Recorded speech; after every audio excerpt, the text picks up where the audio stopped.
I used to get videos pulled down all the time for violating community guidelines. And it's been a constant frustration for me. And it's a constant frustration for a lot of people. And as I started growing on TikTok, I'm now at, 470,000 followers or something on there. Through the growing pains of that, you get reported a lot. Because one of the issues with TikTok is the age. You kind of get a lot of false reporting.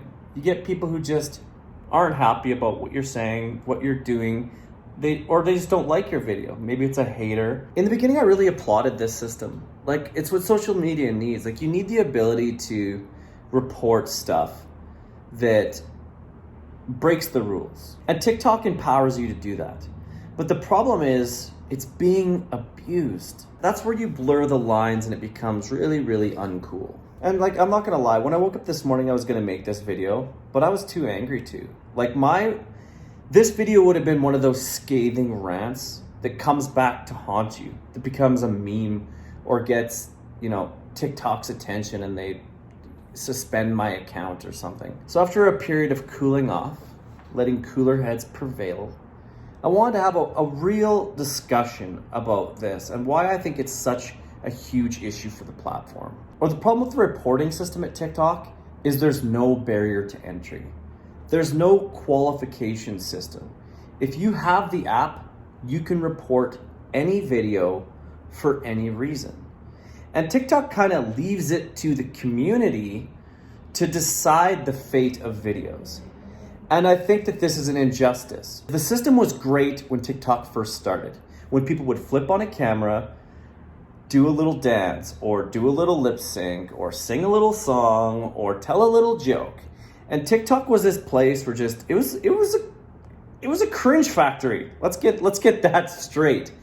A lot of people didn't respect TikTok in those days because it was this cringy app with terrible low quality content, right? So in that situation, having a community police the content creation community made a ton of sense. Because it's like, if a bunch of people have a problem with a video, pull it down. Who cares, right? Why not empower the community to pull down videos that they don't think align with the viewpoints of what the app should be or with the rules that are set out in the app. But the problem is there's been a change at TikTok. The content got good. And so what happens is now you have people who pour their lives into this app. So you have people like me, where content creation is what I do. This is my career.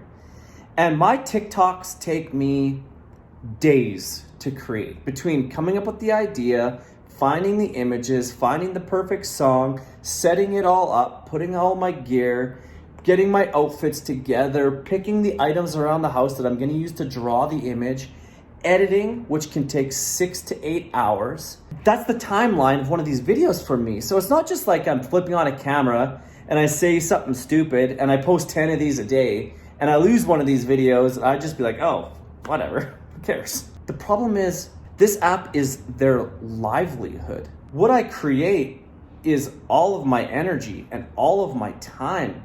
And it goes into something that's part of my collection, which is part of my resume as a content creator.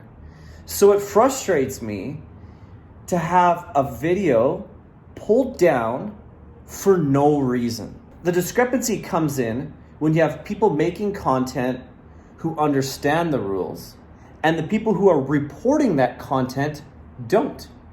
And the worst part is there's no repercussions for a fraudulent report. And that's, I think, the solution to this. And I'll discuss kind of more solutions when I get to the end here.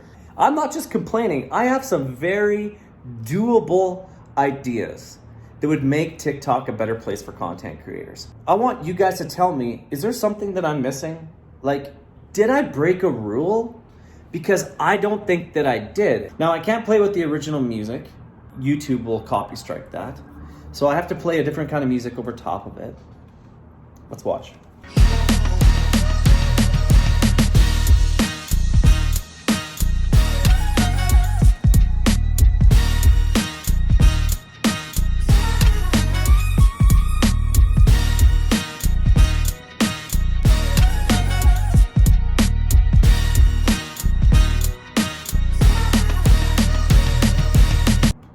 There it is. Sorry I put you guys through that. Are you appalled? Call the cops. Oh my god. Never do that again, bads. Never do what again? This is the other issue, is that when you get a violation from TikTok, they don't tell you what you did wrong. They just say, we found it in violation. But the rules for what constitutes community guidelines, there's a lot of them. So it would be nice to know why you got reported. Doesn't that seem like something that you should get to know? Because when somebody reports the video, they get a drop-down menu and they choose, okay, what rule did it break? People are selecting one of those. But they don't tell you that. They don't say, hey, everybody is saying that this video has harassment and bullying in it. And I'm guessing that they don't tell you that because you could easily argue it then, right? Once they get rid of the whole nebulous, like the what ifs about it and narrow it right down and say, you broke this specific rule, it gives you a leg to stand on to say, no, I didn't. At least this way they can keep it so ambiguous that you're like, oh, maybe I broke some rule. Maybe it's in the fine print here somewhere, possibly. I don't know. And then you just you just move on, right? That's what they want you to do, is just move on. So let's look through the rules. I want to give you guys all the tools that you need to help me understand what's going on here. Okay, dangerous individuals and organizations. No. Homicide, extortion, fraud, cybercrime. Illegal activities and regulated goods. No. Weapons. No. Drugs and controlled substances, no. Violent or graphic, no. Suicide, self-harm, dangerous acts, no. Hate speech, harassment and bullying, adult nudity and sexual activities, minor safety, integrity and authenticity. Like, are you spamming? Are you engaging in selling things for views? Are you promoting traffic generation, impersonating an organization or somebody else, threats to platform security? Only thing that I can see in here that would even be a little bit like maybe something to discuss, but not egregious, would be intellectual property, content that violates or infringes on someone else's copyrights, trademarks, or other property rights. Because I use an image from Five Nights at Freddy's, I considered for a moment, maybe that's it. Maybe it's because I used a picture. But the thing is, that's not it. Because if you actually check the hashtag, 34 million. Look at these.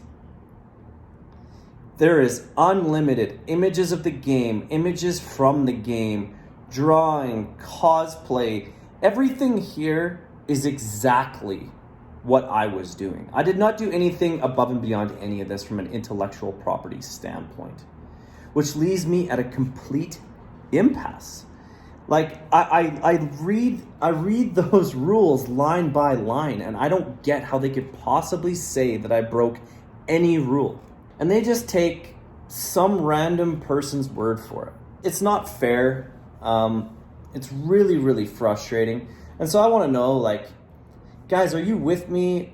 Are you against me? Is there something that I'm missing? And has this happened to you? Like, let me know in the comments. Like, I want to know your experiences. Because I know of a few sizable TikTokers who also have this issue, where it is a total crapshoot over what's going to get taken down and what doesn't. And there's just so many double standards on here. I've seen so many people egregiously break the rules and get away with it that it's really frustrating that I have essentially a kid-friendly type of content and I consistently get videos taken down. I had a video taken down because there were scissors in the video. And that very day, I'd watched a video of David Dobrik pulling out a flamethrower inside the house and blowing it off at his girlfriend as she screamed. That isn't a weapon, but scissors are. So what are the solutions? I actually think that they're incredibly simple. And I think that they could be complicated, and they should be complicated for one of the biggest apps on the planet. You simply add a checkbox that says, I have thoroughly read and understand the community guidelines, and I contest that this video is an egregious violation of those guidelines. I understand that fraudulent or misleading reporting can lead to the suspension of my account. That's it. They don't even actually have to do it. That's the thing. They don't even have to police this. If it was my company, I'd hire an entire department to handle this, and I would actually ban people, because I'm guessing there's just a small group of people that they feel empowered to go through and just report, right? You know the types. But if you don't want to do that, just scare them a little. Just make sure that they have that second of pause to go, is it worth risking my access to this app to report this video? Am I sure that this video actually violates a rule? It's that second. That's all you need to give people, is that 1 second to go, okay, maybe I won't submit this, right? And a really, really passionate people is still gonna go on to the next step. If you know that there's a no weapons rule and the person in the video has a shotgun, you know that you're good. You know you're safe, you know that you can report it, nothing's gonna come back on you. But when you watch the video that we just watched, can you say 100% without a shadow of doubt that I am egregiously breaking a rule and this video needs to be removed immediately to save the community from seeing this video? Number 2, if a video is found in violation of a community guideline, simply put in that message which guideline was broken. At least then we have some peace. At least then we can learn our lesson. Because the thing is, if I don't know that I broke a rule and you're telling me that I did, and I have absolutely no idea what it is, how am I gonna become better? How am I gonna make sure I don't do that in the future? It'd be like walking into your 6-year-old son's bedroom, giving him a dirty spanking, grounding him for 2 weeks, and not telling him what he did wrong. What did he learn from that? He learned that his dad is a psychopath. That's what he learned. Lastly, you need a human review process. Now, I understand this one takes a lot of manpower. I understand there's probably tens of thousands of videos that get pulled down a day for violating guidelines. I understand that, but maybe just look into some of them. Like, look at my video, for example. It had 1.3 million views within 12 hours. Like, that's a trending video, bordering on a viral video. I feel like with a video like this, it's worth someone taking a glance at. It's a 20-second video. Like, how long does it take? I'll tell you how long. 20 seconds. There's not someone that can be like, oh, okay, this guy's got 500,000 followers. This video has 1.3 million views. It has 200,000 likes. It has 2,000 comments. This is a pretty big video on a pretty established account. Let's take a peek. Let's not just take the word for it of a bunch of kids and Karens. Let's actually just take 1 second and be like, wait. The problem is they don't care, right? It's 20 seconds they don't have to spend, because there's a long line of people ready to make content. There's people making content as we speak. And they know that Bads, like, we never heard of this guy anyways. But this Bads guy, he's not going to go away.